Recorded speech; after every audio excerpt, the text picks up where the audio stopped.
Hey, and welcome back to the Marketer of the Day podcast. We're here with Rob Buffington, and he is an experienced consultant about managing companies and mid-sized businesses with vendor services. And we're going to be talking today about Rob's expertise about monitoring productivity in remote teams, about company culture, about preparing your business to selling, and just doing all these kind of adult grown-up things that we've all heard about, but maybe haven't quite got dialed in the way that we know that we should. So, Rob, glad to be talking to you. Thanks for having me. Glad to have you. And so, there's a million things always going on, and it seems like these days we live like 5 or 6 different lives. We go through like different eras and phases in our business. So, what sort of phase are you currently in, and what just has you passionate and fired up? Right now, I'd say we're in a consolidation phase. We've grown so much in 2020 and even the first quarter of 2023.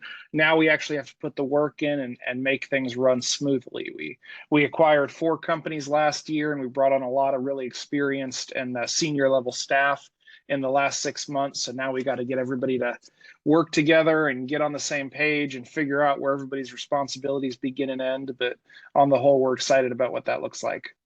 That sounds like a colossal undertaking, because you hear about building a company your way and then cashing out and selling out, and then now it's someone else's problem. But then you're in the situation of, instead of building from scratch, you're buying something that already is existing and then making the pieces work. And so, what are these companies like? What do they do, and what are you trying to connect and combine?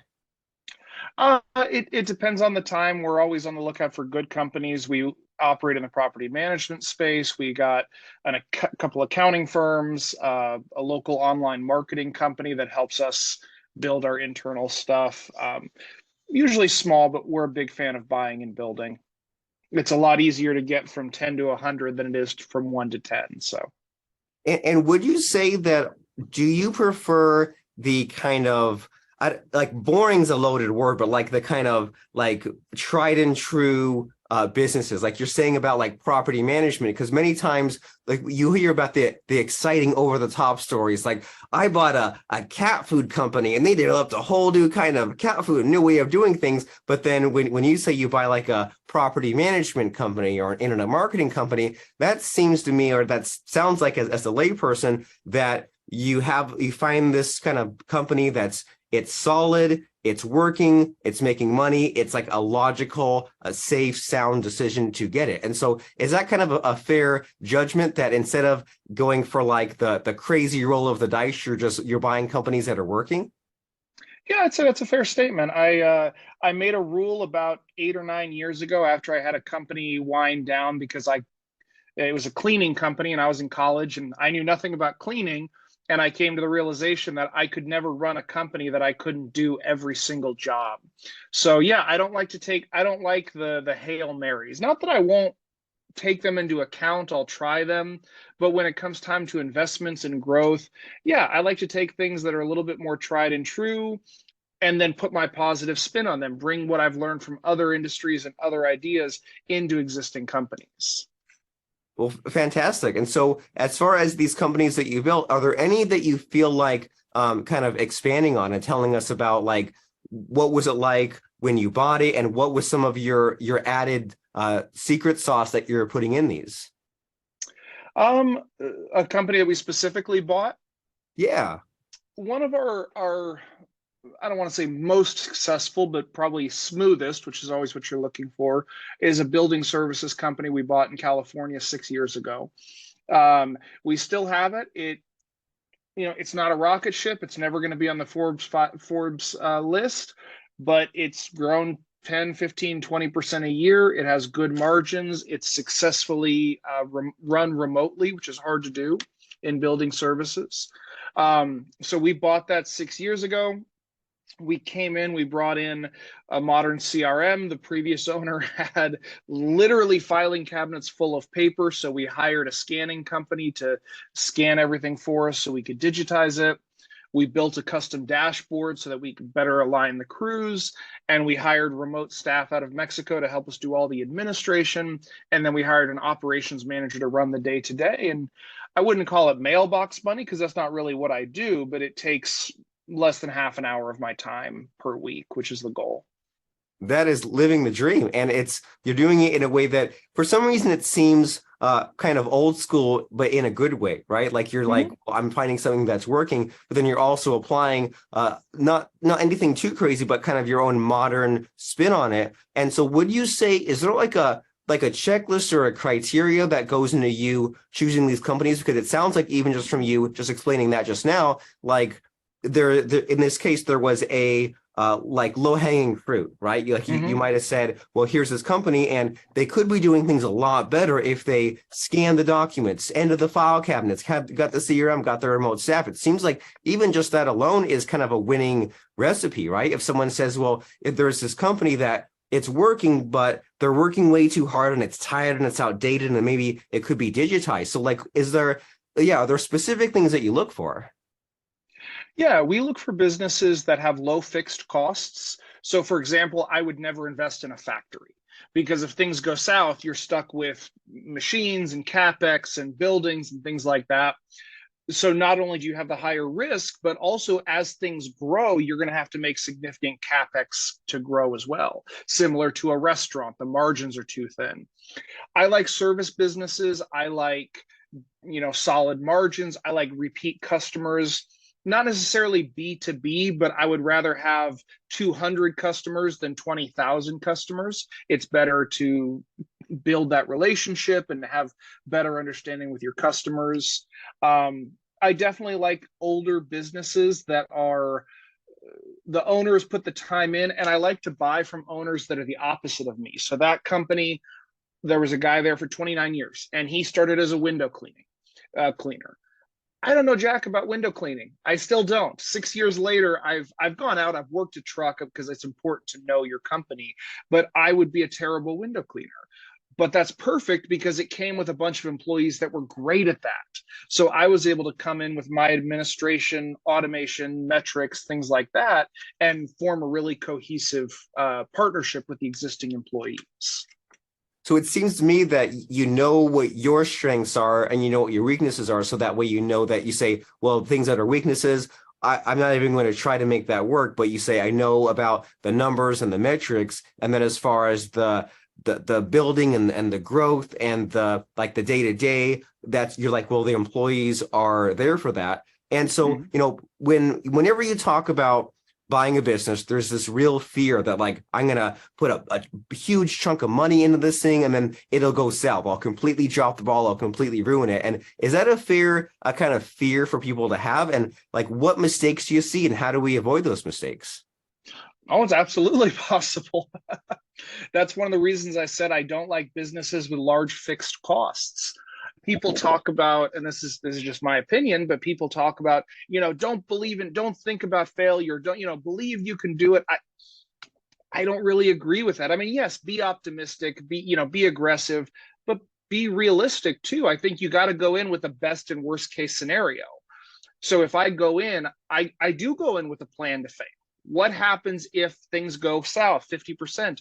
I mean, we were doing window cleaning and gutter cleaning during COVID, but because our costs were proportionate, we were able to scale down.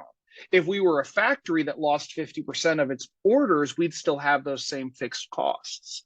So, yeah, I believe you have to have a balanced perspective. And then similarly, if we grow by 200%, what's the plan to go that way as well? So I'm not a big fan of this, rainbows, sunshine, and unicorns. Don't think about the bad stuff. Believe and you can achieve. I mean, there's some truth to it, but you got to have a balanced perspective. And I'm smart enough to know how dumb I am, and I know that things will go south. I know things will go badly, and you have to have a plan for that. Otherwise, you're going to be taken unawares. Yeah, I agree completely. Hope for the best, plan for the worst. And it seems like what you're saying is how important it is to be dynamic, because if you're negative all the time, that's just as bad as being positive all the time. So Yeah. it's important to like kind of have a logical plan, and then maybe the emotional rainbows and sunshine kind of attitude. That's good to maybe drive yourself forward, but that's not all of it. And that's probably even like a very small piece of it, just to kind of get you through the down days, and maybe not worry so much, but worry like a healthy amount. So that way you can kind of readjust those plans. And so you've been at this, and you've been kind of buying these companies and kind of combining these things. And you mentioned that part of like, when you sometimes buy these businesses, you have to make the pieces fit together. Or I imagine if the owner's gone, and maybe if the owner was too involved with the business, there's some kind of like slack to be taken up. So like, what sort of growing pains do you feel like talking about as far as when you take over these businesses, there needs to be some readjusting? Yeah, you always need to count on an atrophy of clients and employees. You're going to lose people. And yeah, same thing. There's definitely a strength to having an absentee owner. You'll see a higher multiple from earnings if the business is absentee run, but those are pretty rare unless you get into the 8-figure range, which was just outside of my budget right now. So yeah, you have to ask yourself: how much is the seller going to be involved? Is the seller being honest? I can't say too much, but one of the purchases last year was just the seller was not honest about what was going on, and the transition did not go according to plan, and we had to adjust. And thankfully, it was not so big that it took down the whole organization, but it's definitely required more effort and more time than I would have anticipated. But that's why I say you got to assume something, stuff is going to go wrong. Yeah. And you hear about this sometimes when, like, say you're doing like the due diligence on a business, and things just like are kind of fishy, or things aren't quite right. Like, for example, I know some dudes that do like they buy websites, and a big part about buying a website is the traffic. And when you look at the numbers, you're like, well, they say the traffic is this, but then they really back that up, and you wonder, well, is it inflated? And as soon as you buy this business, will the metric you were counting on completely disappear? And so is it safe to say that like there's some degree of being willing to walk away if like something just isn't right, or if the owner's kind of weird, like you're okay with just like completely forgetting about the deal completely? Oh, absolutely. I complete fewer than 50% of deals that I put offers in on. That's just step one. I would say where I put in a letter of interest, I would close maybe 20% of those. And just because you do your research, and it's rarely what you think it is. Yeah. And it could be anything from overly optimistic numbers to I've walked away because I found businesses that were too clean. It's like, well, shoot, there's nothing for me to do here. He's already done everything that I would do, and he's not making any money. So there's nothing I can do to come in and pump it up in the next 6 months. So value add that I bring. That's interesting to think about too, that like the whole filing cabinet thing, my brain keeps going back to that. Like, that's so cool that like you're looking for, okay, the business isn't too badly run, but like there's specific things that are just like so fundamental that you can almost guarantee like somewhat of an increase, or somewhat of a smoother process once you get yourself in there. And so as far as what you have going on, what's next for you? Like, what's coming up in the future as far as just looking towards the future? Well, we have a remote staffing company. We have an accounting firm. We have a consulting practice. We have a couple of others. What we're doing now is we've consolidated them into one brand, Gordian Business Solutions. There you go. And what we're doing is we're adding auxiliary industries that are connected. So, for example, we want to get into the IT space in the next year or two. Again, I know nothing about IT, but if we can acquire or partner with an existing company and offer those same services to our existing clients, that's one thing I didn't talk about before, is any purchase has to make sense to what we already have. We're not collectors. We want one organization that can benefit each other. So it has to be something that can either offer services or benefit from our other companies. So I had a property management company. We went into building services. We went into staffing. We went into accounting. They were all logical progressions. So right now we're going to be getting into fractional IT services, other B2B services we can offer our existing clients.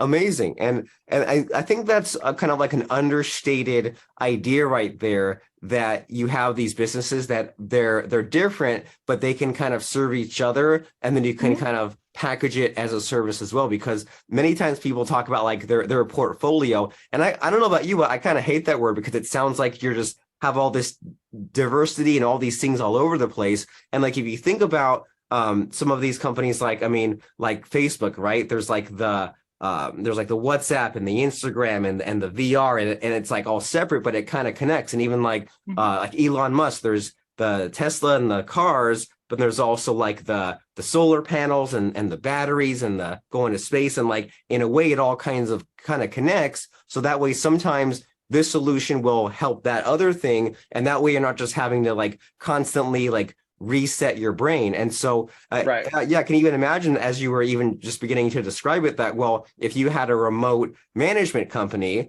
and then you bought some new company, you could just plug that right in, right? Accounting firm, just Right. plug that right in. And then also, since you're kind of, I mean, you're on podcasts, so you're on this one, you're kind of getting known as a thought leader in the buying a business space. And then so if someone buys a company, it's a logical next step for them to go to you and Gordian and then plug in some of these things just to make it easy. And especially since you've been saying that, like, for example, the accounting firm gets to know the IT space really well. So that way, if someone buys an IT company, they're not just getting some run-of-the-mill generic accounting firm, they're getting someone who like knows that exact industry. And so in you Right. kind of building this kind of world domination plan, have there been any struggles, or is there kind of any areas where you can like talk about failure in a fun way?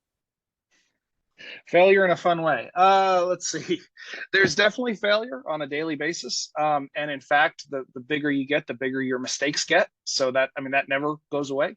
But I think the advantage is eventually you build a team, so you're no longer solving the problems alone. Um, but yeah, I mean, we've made mistakes. As I said, one of my purchases last year was a horrendous mistake. But you know, I learned from it and I move forward. And the trick is never put all your eggs in one basket. Make sure that no one move is going to sink you. Make sure that other things can hold you up while you're dealing with stuff. But it's a learning experience every day. And you're having a blast, it seems like. And I saw some video a couple of weeks ago that said something along the lines of like, well, it doesn't even matter where you're at in your business, but as long as you haven't quit, you're still winning. Like you're still playing that game. And as soon as you pack it in and you say, well, I won't do this anymore, that's like the real ultimate failure. And anything until then is just like some kind of mini failures on the way to kind of course correct you to where you want to go. And so we've been having just kind of a fun, amazing conversation in this area where, as you can tell, I don't know a ton about it, but it's exciting to hear about your experience and these things you've discovered. And so what question am I not asking you? What is something about buying businesses, remote teams, accounting, et cetera, that you just think that there needs more attention about? It's a good question. Um, I don't know. I'm drawing a blank, I guess. Maybe it's just too late in the day, but yeah, I'm drawing a blank. Um, I would just tell people, you know, do your research, uh, find out what works for your particular industry, your particular situation, goals. The downside of social media is everything seems so glamorous and instantaneous, and people always talk about the good thing. But the truth is, more people get to success by grinding away a little bit every month than doing it overnight. And you asked about, you know, the high risk, high rewards. Most people have about 50 years in their working life. If they grow by 5-10% a year, they'll all end up multi millionaires by the time they retire. So it doesn't have to be glamorous, it doesn't have to be quick, but just make sure you're going the right direction every year. I like that a lot of be consistent and know what, I mean, plan and know what your goal is, but then also kind of uh, be chip away at it every day. And I think the real death is in kind of overworking so much and then being burnt out or not paying attention to your business for days or weeks on end, thinking that it will balance out. And I mean, it doesn't, right? You can't pull it all nighter and then say, oh, I'm not going to focus on my goals for 4 days. You need to be doing a little bit every day and paying attention. And especially when these teams are involved, especially when all these other factors are involved, like don't take your eye off the ball. And it's so, like you said, with social media, it's so tempting to be glamorous and to be overly emotional based and say, oh, I want to buy this company because it just has me so excited, or it's at such a low price, I'm getting such a good deal, and you're catching a falling knife. So it's really helpful and interesting to hear your mindset about, accomplish great things, but also do your research, know your numbers, and just be careful in the right way, be cautiously optimistic, and kind of know what you need to know and have a good team and kind of know what your factors and what your values are. And especially like the thing that really sticks with me about you is you say you like these established businesses, you like these older businesses, but you also like these businesses that are specifically missing the value adds that you like to add to a new purchase. So it's very helpful and very just insightful to hear about what you have going on. And speaking of that, we know that you're here for a reason, right? You're not just here to just pontificate and share some knowledge. You're here to say, hey, I'm Rob. Hey, we're Gordian, and we have these specific things that can help you in your business. So if someone is listening to our conversation here today and they say, man, Rob has a lot going on and my company could use his help. So what's the next step here? What do you want to share about your company and the solution you provide? Well, sure. We have Gordian Business Solutions, and we provide remote staffing, accounting, consulting, and shared services. You can find a full list at slicingthegordianknot.com, or you can follow us on LinkedIn. We're available there under Gordian Business Solutions. But we work with small and medium businesses, just whatever they need, to be honest. We're trying to do more and more each quarter, solving more problems with one stop. And do you have a right size? Like if could someone be listening and say, oh man, I fit Rob's criteria. I'm exactly the kind of business that needs to be contacting him. What would you say is like a good, like one or two pieces of criteria that someone should just really have in order to contact you? Usually 5 to 2 employees, service or white collar industry, needing help with administrative, customer service, accounting, back office, things like that. Okay, well, fantastic. And so that is slicingthegordianknot.com and Gordian Business Services on LinkedIn. And as we're ending our conversation here, Rob, it's time to put you on the spot. It's always fun for me to ask someone without any preparation, like what piece of advice they wish they'd gotten 10 or 20 years ago, or maybe an important quote or lesson. So I know you're tired. I know it's the end of the day, but what do you have for us as far as something helpful and profound, perhaps advice you wish you'd gotten 20 years ago? Rockefeller said, success comes from taking a common thing and doing it uncommonly well. I think that's some good advice. We live in a day where we have, Bitcoin and Dogecoin and every kind of coin, and every day there's some new miracle AI, which, don't get me wrong, I think AI is going to change the game for sure. But too many people are looking for that easy answer that's just going to magically overnight change something. And the truth is, find something you're good at, find something you like, and find a way to do it better. You do that and you'll succeed. I love it. Find that common thing, do it uncommonly well. Rob Buffington from Gordian Business Solutions, and that is Slicing the Gordian Gordian Staffing Solutions. Did I get that right? Gordian Business Solutions, and then Gordian Staffing, Gordian Financial, they're all divisions. Okay, I can picture the hierarchy in my head right now. So slicingthegordianknot.com. If you are that type of person that is looking to buy a business and you need the services of Rob's team, even if you bought a business and it's a mess and you need them to jump in there with their remote team and their accounting, or even just have that quick conversation, slicingthegordianknot.com is the place to go. And thank you very much, Rob, for being generous with your time and helpful with your advice. I appreciate you very much. Thanks for having me.